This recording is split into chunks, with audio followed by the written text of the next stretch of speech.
The daily meal production record is required for the school breakfast program. The information is to be recorded daily and kept in the school's food service area. The production record is a management tool that will provide information for planning, producing, and serving daily school breakfasts. It is a required document used to determine nutritional adequacy, assess food safety practices, and support the claim for reimbursable meals. All completed production records are to be kept on file for 3 years, plus the current school year. The purpose of the transported meal or catered production record is to provide adequate documentation for reimbursable breakfasts served at a facility with limited on-site food preparation facilities. The meals are brought in or catered from an outside production site. The school food authority at the receiving site must document the catered reimbursable meals and provide all necessary information needed for the administrative review regulations and procedures. This includes information for meal counting and claiming of reimbursable meals, assessing nutritional value, and ensuring food safety. At minimum, the following information must be recorded on official documents. For example, the production records, delivery tickets, HACCP plans, all of which must remain on file for 3 years, plus the current year. The documentation must include sufficient menu planning information for the catered site. This is separate from the meals served at the production kitchen, so that an administrative review can be conducted when needed. This includes total planned student meals, quantity of planned meal components for breakfast, quantity of food available on the day of service, and number of meals served to students and adults. The information recorded at the receiving site must show the students received adequate meal components or menu items to support the reimbursable meal claim. A complete HACCP food safety plan must be in place both at the preparation site and the receiving site and actively used. Food safety practices must be monitored and recorded sufficiently to show that the HACCP guidelines were followed. Because the meal components are different at breakfast and lunch, there are 2 production records, one for each meal. All forms other than these DPI prototype forms must be approved in writing by the state agency prior to use. The form must be completed thoroughly and accurately daily to support your student meal reimbursement claim. All items required as part of your HACCP plan are printed in italics in these instructions and must be completed daily. Depending on the operation, there are 2 tools that can be used to document reimbursable meals at catered sites: the transported meal production record and meal delivery ticket. Talk with your child nutrition consultant to determine which works best for your operation. Ultimately, the school food authority is responsible for assuring that production records are completed. However, the catering contract may include language that defines the caterer's responsibility, too. Although each situation is unique, there are 2 options often used for recording meal service and production for SFAs receiving meals from an off-site kitchen. One using only the production record, and a second method using the production record along with a delivery ticket. We will look at both of these at the end of this presentation after we discuss the transported meal production record in detail. Let's get started by going over each section. In Section 1, enter the menu plan for the day. Record any substitutions made in the plan menu also. The following information must be completed for menu items that are time temperature controlled for safety.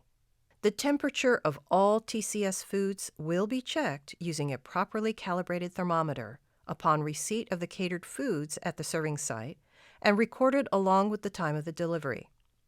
If meals are individually packaged, select Representative Meal, measure and record the temperature of each time or temperature controlled for safety food along with the time of the delivery. At the time of delivery, record the time the food was received from the food production site. Upon receipt of the food at the serving site, check the actual product temperature of the food with the properly calibrated thermometer. If a cold food is not at 41 degrees Fahrenheit or colder, and hot food is not at 135 degrees Fahrenheit or hotter, it should not be accepted and served. Food should never be served unless the proper temperatures show it is safe to eat. In summary, the time and temperatures recorded in this column should be recorded for all time temperature controlled for safety foods, accepted and served to students. In Section 2, enter name of the school, manager signature, and date of meal service. The signature indicates that the manager or person in charge has fully reviewed the meal planning, production, and service, and is satisfied with the accuracy of the information. You may need to add a line for the caterer to sign daily. In Section 3, record the total number of student meals planned at the time you complete column 9A and prior to ordering food. Remember that the amounts of food planned for student reimbursable meals must be consistent with the number of reimbursable meals planned in Section 3. For example, if you are planning 335 reimbursable student meals, you cannot plan more than this number of total milks. Likewise, you would not plan more than 670 servings of grains if students are only allowed to take 2 servings. You may plan less than these amounts if students participate in offer versus serve and often decline some menu items. Remember to plan and order reasonable amounts of menu items to avoid excessive leftovers. After the meal service, in Section 4, record the total number of students served, indicating the meal pattern used, such as K through 5, 6 through 8, 9 through 12, or K through 12.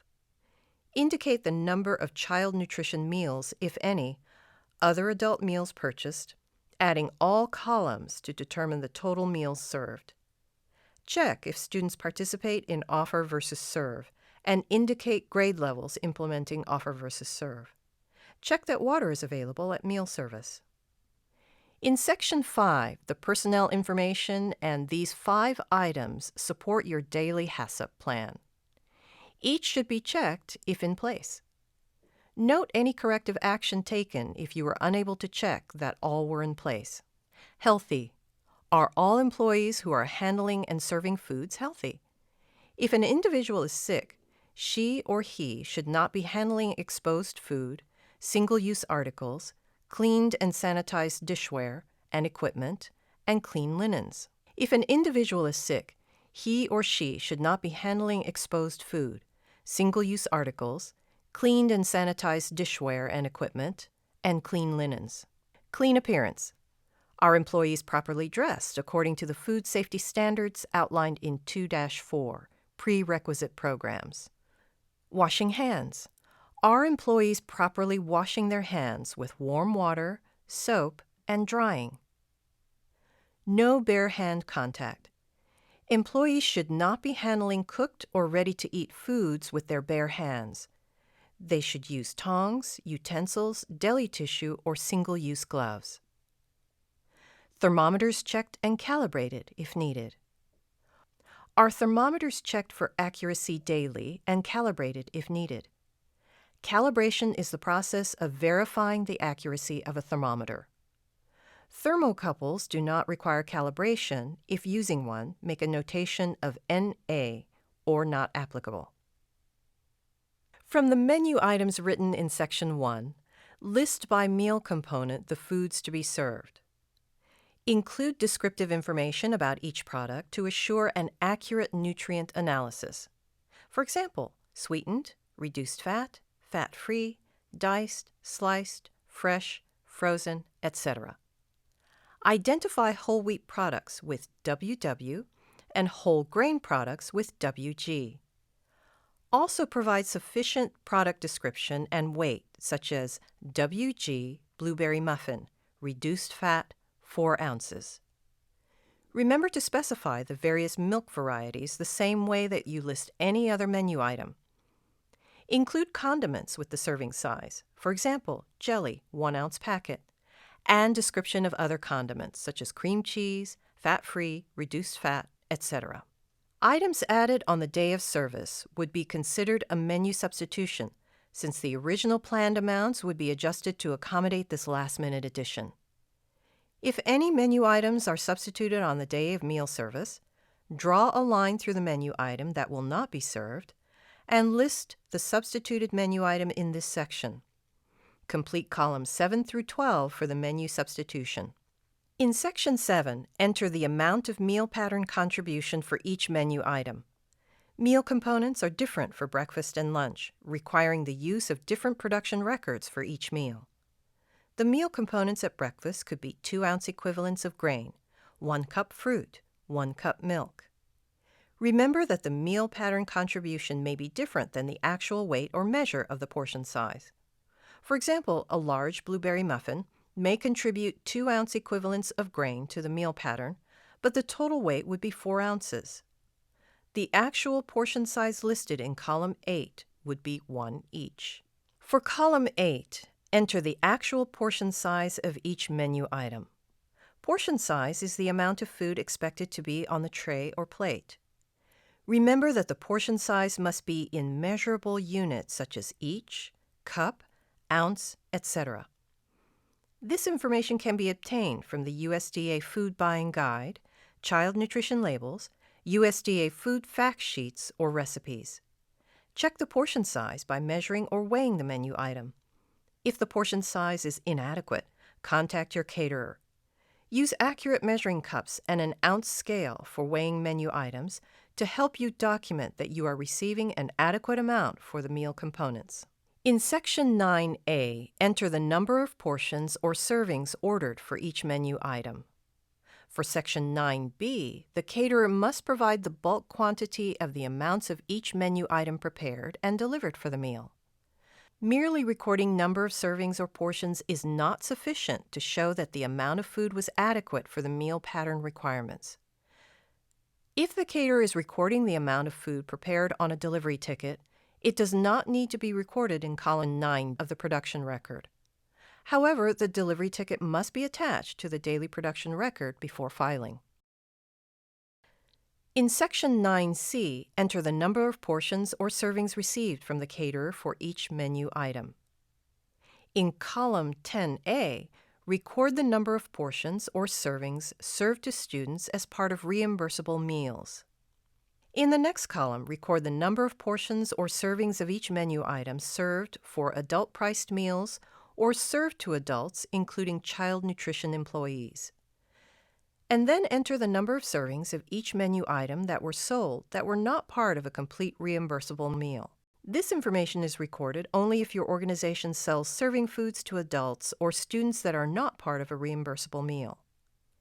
An example of this would include a student buying an extra bowl of cereal or a carton of milk, or a teacher purchasing a bagel. In column 11A, enter actual portions of each menu or food item left over after all meals have been served. All leftover foods must be discarded after the portions are counted and recorded. No catered foods can be saved for reservice at a later time. All time and temperature controlled for safety or TCS foods must be held for service at safe and appropriate temperatures. It is expected that catered food will be held using appropriate methods to maintain safe temperatures prior to service, and that food temperatures are regularly checked with a properly calibrated thermometer. Catered food should never be allowed to be held for service longer than 4 hours after leaving temperature control. At the end of meal service, record in this column 11B either the time meal service ends if all food items are to be discarded, or the temperature of each TCS menu item prior to discarding the food. If any menu items, such as cartons of milk that are not served, are routinely properly refrigerated and saved for reservice, the temperature of the item must be recorded in column 11B at the end of the meal. Milk that has been served to students cannot be recycled or returned for service to others. The milk might become contaminated and so could potentially become a source of illness for the student to whom the milk is reserved. In column 12, write in special directions, food preparation and serving notes, comments, recipe numbers or recipe information, or other information relative to the menu production for the day's menu, or notes for another day. Now let's talk about the two situations mentioned at the beginning of our presentation, one using only the production record and a second method using the production record along with a delivery ticket. If the transported meal production record is used alone, it may be partially pre-filled by the school food authority or the caterer. Both should agree on the procedure to use. If it starts with the caterer, it may travel daily with the food from the catering operation to the school, where final information is recorded on the day of service. In this case, the caterer records the menu in sections 1 and 6, the contribution to the meal pattern in column 7, the portion size in column 8, and the number of portions ordered in 9A, and the amount of bulk food provided in column 9B in units of pounds, number 10 cans, or each, as a counted number for all menu items. At the school, the transported production record could be completed by the Child Nutrition Administrator, starting with Section 1, Time and Temperature of Delivery. The administrator would record the number of portions received in 9C and the number of portions served to students in 10A, number served to adults in 10B, and a la carte portions served in 10C. The School Food Authority would record the number of portions left over in column 11A. Be sure to include the temperature or the time that meal service ended and leftovers were discarded in 11B. The transported meal production record must be signed by the Child Nutrition Administrator and caterer and filed daily by the School Food Authority. It is recommended that the caterer also keep a copy of the production record on file. If you're using both the transported meal production record and the meal delivery ticket, the School Food Authority will complete all sections of the transported production record, and the caterer will complete the meal delivery ticket.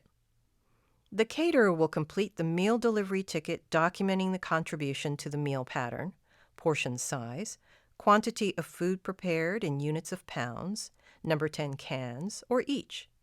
The caterer will record time of preparation of the food and temperature for TCS foods, time of delivery, and temperature of food upon delivery. The School Food Authority can pre-fill some sections of the production record ahead of the day of service, including Section 1, 3, 6, 7, 8, and column 9A.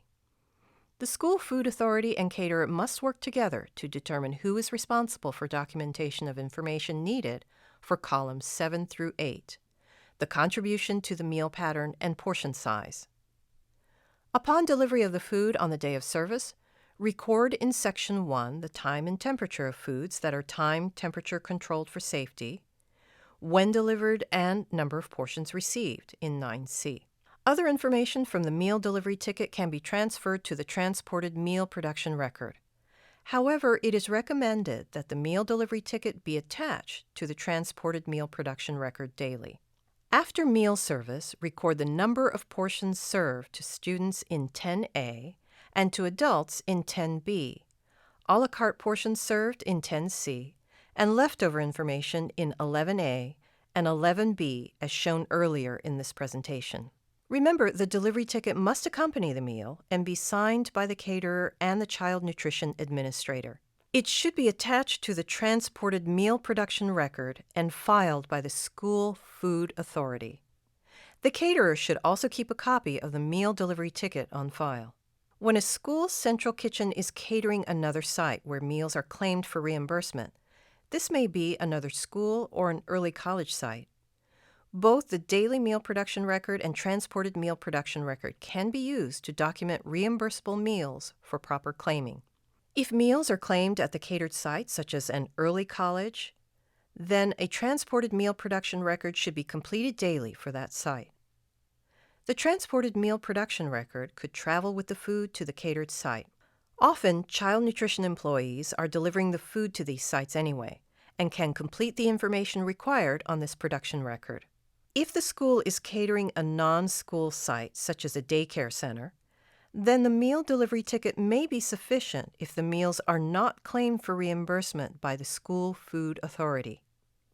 In both situations above, the production kitchen would record information about the catered food in 3 locations on the usual daily meal production record kept for the production site.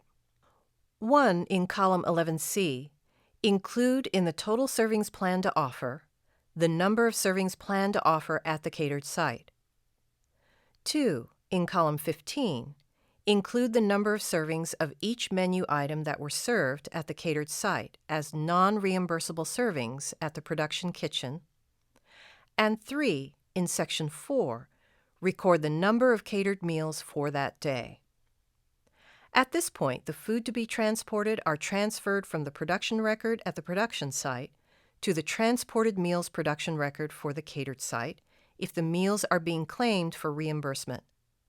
You should follow the instructions presented earlier in this presentation for proper completion of the transported meals production record for the receiving site. If signatures are needed for the transported meals, the school may add signature lines to the transported meal production record.